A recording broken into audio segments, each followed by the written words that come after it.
మనతో పాటు మషం ఉన్నారు. అంటే గ్రామ పంచాయతీ సిబ్బంది తను గత 6 నెలల నుంచి ఆమెకు జీతాలు రావట్లేదని పుట్టెడు దుఃఖంతో ఈ ధర్నాకు వచ్చింది ఇక్కడ మన ఇందిరా పార్క్ దగ్గర. అమ్మతో మాట్లాడదాం.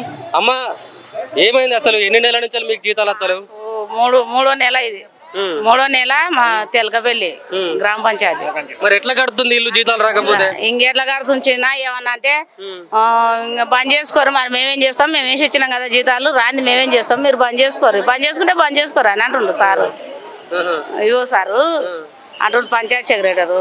సార్ మరి మాకు పండుగలు పబ్బాలు ఉన్నాయి, పిల్లలు ఉండరు, మా కుటుంబం ఉంది, మరి మేము ఎట్లా బతకాలి సార్? మరి మేము జీతం చేస్తున్నాం, 3 నెలల సంది లేకుంటే ఏం తినాలంటే చేస్తున్నాం, ఎట్లా తినాలా సార్? మరి మాకు రేపు పండుగ ఉంది, మరి మాకు కొన్ని పైసలు మంచిగా 5,000 అట్లా నన్ను ఇవ్వాలి సార్, మరి మీ చేతికుంటా అంటే మా చేతికుంటా 5-6 వేలు అంటే లేవు, మంచిగా 2,000 ఇస్తాం, 3 నెలలు రానందుకు చేయాలి పని, లేకుంటే ఇంకా పని చేసుకోరు, మా తన లేవు అని అంటారు.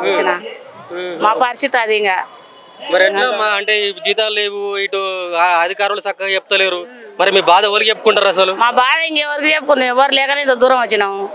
ఇంకా ఇంత దూరం వచ్చినాం, వస్తూనే ఉన్నాం, పోతూనే ఉన్నాం, వస్తూనే ఉన్నాం, పోతూనే ఉన్నాం, కానీ ఇంకెక్కడ మాకు ఏది దారి లేదు చేసుకోవడానికి. ఏం చెప్తారు మరి ముఖ్యమంత్రి రేవంత్ రెడ్డికి? మరి అప్పుడు కేసీఆర్ అడిగితే కేసీఆర్ ఇవ్వలేదు సరిగ్గా, ఈయన గంగంగా చూసి ఇంకా అడిగే తోలుతాం, ఇంకేం చేస్తాం? మరి పంపిస్తాం, మరి 4-5 రోజులు ఇంకా చూస్తాం, సంవత్సరం చూసినాం కదా, ఇక ఓ సంవత్సరం అట్లా చూస్తాం, ఇంకా ఆయన అడిగే పంపుతాం.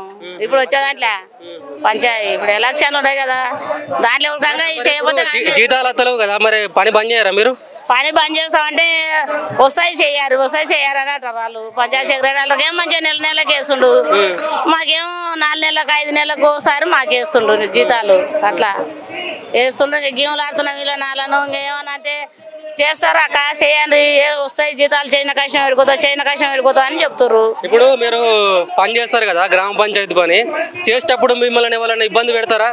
అంటే ఈ పని చేయి ఆ పని చేయి అని ఇబ్బందులు ఏమైనా పెడతారా? అంటారు ఆడాడు కొంచెం చిన్న వాళ్ళు, కానీ మా సార్ వాళ్ళు అయితే ఇప్పుడు ఏమంటలేరు, జీతాలు వస్తలేమని సార్ వాళ్ళు అయితే ఏమంటలేరు, ఎవరు అంటలేరు. ఇంకా సర్పంచులు లేరు ఊర్లో, ఇప్పుడు పక్కన వాళ్ళు అంటారు చిన్న వాళ్ళు మంచిగా చేయరు పని, ఇల్లు వాడుతుర్రు, అది మీరు అని చెప్పి అంటనే ఉంటాం, ఊకుంటామా? మళ్ళా మాకు 3 నెలల సంది జీతాలు లేవు, మరి మీరు చేయరు నాయన, మీ పరిస్థితి ఎట్లుంటుందో తెలుస్తుంది, మేము బంద్ చేసుకుంటాం అని చెప్తున్నాం, వాళ్ళ కూడా చెప్తున్నాం.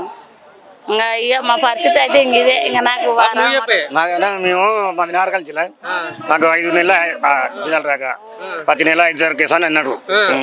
ఎవరు సీతక్క చెప్పింది 10 నెలల 5 కేసాను, ఇప్పుడు 5 నెలల జీతాలు రాలే. ఇప్పుడు రేపు పండుగ ఉంది, రేపు పిల్లలు అందరూ ఉపాసం ఉండవలసిందే, 1 రూపాయి లేదు. రేపు ఉగాది పండుగ కూడా జీతాలు వాడతలేవు, అందుకే ఇందిరా పార్క్ వచ్చినా ధర్నా చేస్తున్నాం. మళ్ళీ లేదంటే సమయం కూడా కూర్చుంటాం. ఒకసారి 14 రోజులు చేసినాం, మళ్ళీ కూడా సమయంలో. అమ్మా, ఏమైంది? ఎన్ని రోజుల నుంచి జీతాలు వస్తలేవు మీకు? 8 నెలల నుంచి జీతాలు లేవు. 8 నెలల నుంచి జీతాలు లేవు సార్. అరే 8 నెలల నుంచి జీతాలు వస్తలేవా? మరి ఎట్లా కడుతుంది ఇల్లు? అట్లనే ఇస్తాము చేయాలంటే చేస్తున్నాం సార్, అట్లనే చేస్తున్నాము, అడుగుతున్నాం. సర్పంచ్ రాలేదు అని సెక్రటరీ అంటారు అని పని అయితే చెయ్యాలి. మళ్ళా ఒకవేళ డ్యూటీ బంద్ చేసుకొని వేరే పని పోతావమ్మా అంటే ఈ వదిలేసుకొని వెళ్ళండి, మళ్ళీ దీనికి ఆశపడకుండా పోండి అని చెప్తుంది సార్. ఎంతమంది ఉంటారు మీ ఇంట్లో కుటుంబంలో? మా ఇంట్లోనా చేసి ఇబ్బందిలనా? మే ఇంట్లోనా మేము 3 ఉన్నాం సార్. మరి గడుతుందా ఈ జీతాలు లేకపోతే? లేదు సార్, గడసకనే తండ్లా ఆడుతున్నాము, కాళ్ళు మొక్కుతున్నాము సార్. పాత సర్పంచ్ ఉన్నాగా ఇంత ఇబ్బంది లేకుండే, ఇప్పుడు ఎవరు లేరు కదా, జీతాలు 8 రోజులు నడుస్తుంది, ఇంకా 10 రోజులు అయితే 9లో పడుతుంది, ఇంకొకరైతే 10 సంవత్సరం అవుతుంది సార్. ఇట్లా పరిస్థితి ఇట్లా ఉంది. అమ్మా, ఏంది అసలు జీతం కూడా మాకు 6 నెలలు రాక చిన్న ముద్దున్నారు. మీకు 6 నెలల నుంచి మా చిన్న ముద్దులు తెలకపల్లి మండలం 6 నెలలు. అంటే కలెక్టర్ దగ్గరికి వేయరా మీరు మరి అందరు కలిసి? పోలే, ఈ మీటింగ్కి వస్తున్నాం 6 నెలలు రాక. శంకరం వస్తా కానీ అంటున్నాను, ఏమొస్తున్నాయి ఏడొస్తున్నాయి. తిండి తిప్పలేక హైదరాబాద్ కు బండ్లు ఎక్కించుకొని వచ్చిర్రు, బండ్లు వేసుకొని వచ్చిర్రు. మరి ఇక్కడ మీకు మీ సమస్యను పరిష్కరించుకుంటారు ఇక్కడ? ఎవరు ఎంచుకుంటారు?